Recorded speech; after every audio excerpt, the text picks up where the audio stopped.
welcome. My name is Rachel. To everyone who is new here and to everyone who is returning, hey, what's up? How's it going?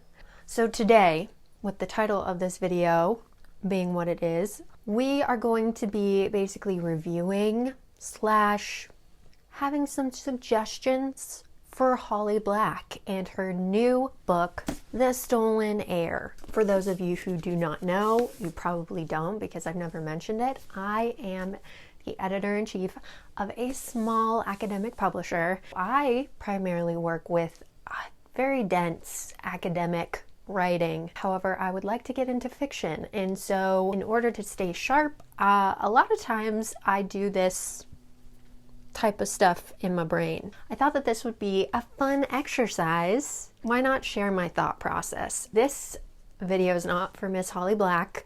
It is not for her editors. It is not to hate on any of the people who were involved in creating this book. I genuinely enjoyed it. I rated it 3.5 stars.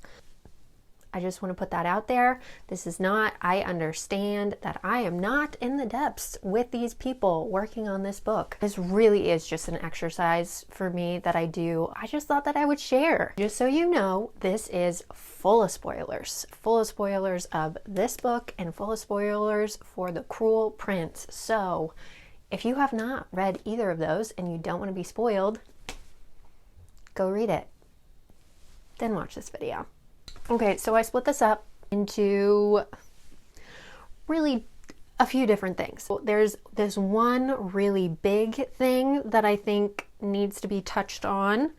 And then within that, I have like 3 other little points. And then after that, I will talk about kind of my hopes for the next book. So just keep that in mind. Okay. Cool. Let's go ahead and get started. The big overall thing that I would talk about if I was her editor is all of the similarities that are in The Stolen Heir and The Cruel Prince. There are a lot of things that are extremely similar. I would caution her because if she doesn't want people to compare this book to The Cruel Prince, she'll need to switch some things up. She'll need to switch them up a lot. Let's start with the very first thing. 2 really big plot points are exactly the same as The Cruel Prince. We've got the very first scene with Wren when she is basically taken from her human family. It's extremely traumatic. Similar things happen to Jude. The very first scene we have is when Maddox comes in and murders her parents and takes them to Elfham. And for me, it's too similar. Granted, there's like a few like different little things. Like Jude eventually accepts where she is, whereas Wren is very against it and wants to go back. Huge plot point, and it's exactly the same. I would recommend changing that. But the second thing is at the very end, the huge betrayal where the main female character is now controlling the main male character. Exactly the same. Again, Jude makes a deal with Cardan and she manipulates him into doing her bidding, and Wren feels betrayed by Oak and puts the bridle on him and keeps him as a prisoner. Exactly the same plot devices. Some other similarities: terrible parents. Just, can we have like one decent parent? Like that would be cool. We also have Wren being thrust into a world that she doesn't want to be in, and also during her journey, she is pushed around a lot. Similar with Jude, Wren's, where she's trying to survive, and Jude was also trying to survive in this world. Oak and Cardan are similar. They both come off as like these lazy princes, but they're actually deadly. I would do something, I would make him want to be king or something, you know, because he also doesn't want to be king, just like Cardan didn't want to be king. Okay, so the first change I think I would make is taking out that beginning prologue scene where Wren is taken. Instead, what I think I would do is I would start off the book with Wren like trapped somewhere, or her in like a prison or something like that with like a smaller group, not with Lady Nor. It could still be something where she talks about how she was chased by Bogdana. I don't know how to say her name. Kind of like the moment when they're taken in by the trolls, something like that, where it's like not a super powerful group, but it shows that she is on the run. She's down on her luck. She's just trying to escape, but yet she's still important enough that people want her and won't leave her alone. You can still have Oak coming in to save her, but she can also talk about what she was doing beforehand. It could be something where she's talking about her human family and how she was watching them, and then Bogdana chased after her. I would start the book after Bogdana had shown up. I would talk about the book after she was actually taken. I would start somewhere else and then feed in those little bits and pieces of her being kidnapped if you still want to do that. Something else, instead of the main female character betraying the main male character, I would have the main male character be able to get away. Maybe it's something where she's betrayed and she has some very serious dark feelings about it, but then she lets Oak go or kicks him out. Basically like, just leave me alone. I want nothing to do with you. Instead of like trying to take control of him. To me, that doesn't really make sense of Ren, since Ren is all about like free will and like setting people free. I mean, she does that with the prison with Hyacinth. Her to trap Oak just seems counterintuitive. It seems very Jude-like. It doesn't seem very Ren-like. Something I would say, and that instead Oak, he doesn't leave her alone. He keeps on like trying to get to her and talk to her and try and explain himself. To me, that would make more sense.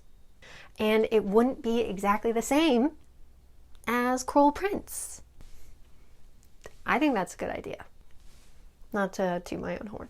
The next thing I want to talk about too is Oak and Ren's relationship. Their relationship, I enjoyed all the little tidbits that we got of them when they were younger and them having this friendship. I think that that was a really good idea. I think that that was really cute. But what I would do is add more discussions and more intimate conversations in the now, in the present. There's lots of talk about physical attraction. Holly Black loves to include that tension in there. I would have them have more one-on-one conversations. You could definitely add those in because they're basically journeying together for the whole book. Sprinkle in a few more one-on-one emotional deep conversations where Ren is not questioning as much of who Oak is. We need to have some tidbits to where she's actually getting to know who he is in the present him. Sorry, my eye is just bothering me. I'm gonna keep rubbing it. This is my life now.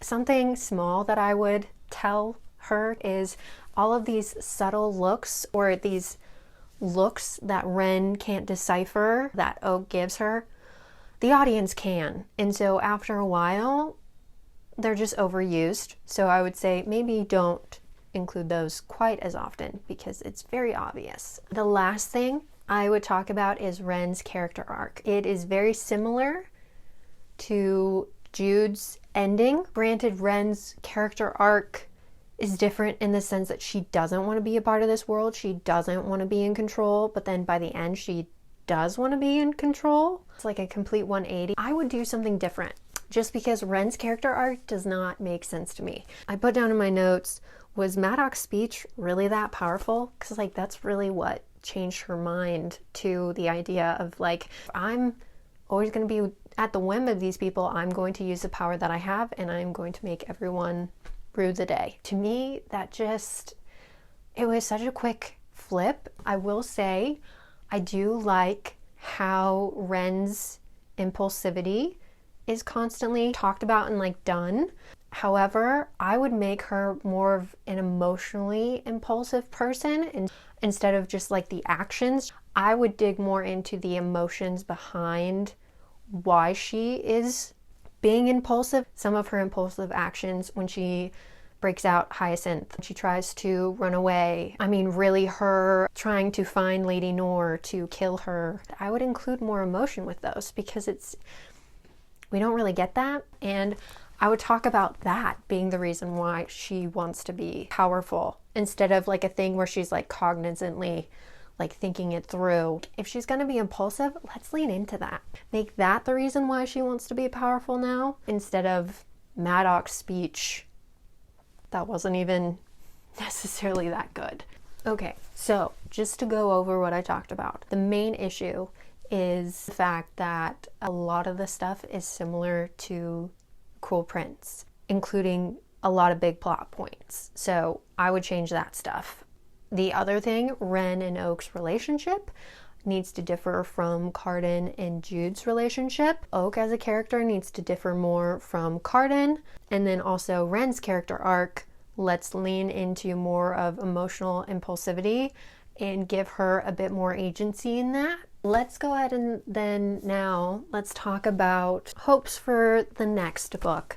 We need to discuss what Ren's plans are. We end with her basically saying like, maybe it'll take forever for Maddox and Tiernan to get to Elfham and for anyone to come and save Oak. But like she never talks about what she plans to do with him. Like what, like does she want to take over Elfham? Like what was her thought with keeping Oak? Is it just purely because she just wants to keep him and talk to him? What's the purpose behind that? Like we never get like even a hint of that. We better get that in the next book. Why does she want to be in control now? Which I think goes along with her plans. What was the feeling behind that, rather than just telling us like, oh, she just wants to be powerful now? Why? Why? You would think that she just would want to be left alone after all of this. You would think she would just be like, okay, I'm done with this. I am completely done with this. I'm going to use my power to make everyone forget about me, or, you know, something like that. Plus, could be a very interesting plot point. It's powerful enough to make everyone forget about her, and then the next book, Oak somehow like still kind of remembers her and like still comes to her. Like that could be interesting. And it would be different. It would be different than Jude, and it would be different than The Cruel Prince. More emotional conversations. I think Holly Black is setting up for that, so that's good. And also more about Ren's powers. I need to know more about these powers. Melis heart, like what can she do with that? We talk a little bit about her being able to like break curses and things, but like we don't really get to talk about what that means. She's in possession of this super powerful thing in her body. I would just assume that she's got really cool powers. So yeah, that's really it. It sounds like I ripped apart this book, doesn't it? Overall, I did enjoy it. I did. I liked the journey aspect of it. I felt like that was a good plot device. Gives ample opportunity for Oak and Ren to speak and reconnect. Don't feel like that happened as much, but what they did have, like there's chemistry between the two of them, and that's important. I did like Oak. I like his mystery, and I will say I am a fan of the intense cruelty. Holly Black does not shy away from the cruelty that she puts into these books. And I, for some reason, appreciate that. I think that that makes it more real, more interesting, makes it actually a terrifying world, which is good. And yet she somehow keeps things like hokey and like silly. I don't know how she does that, but like the tone in this book, I really enjoy. So that was Cruel Prince. Those are all my thoughts if I was Holly Black's editor. Again, enjoyed this book. I'm excited to read the next one. I will get the next one because it does leave off on a cliffhanger. Yeah. Go read this book.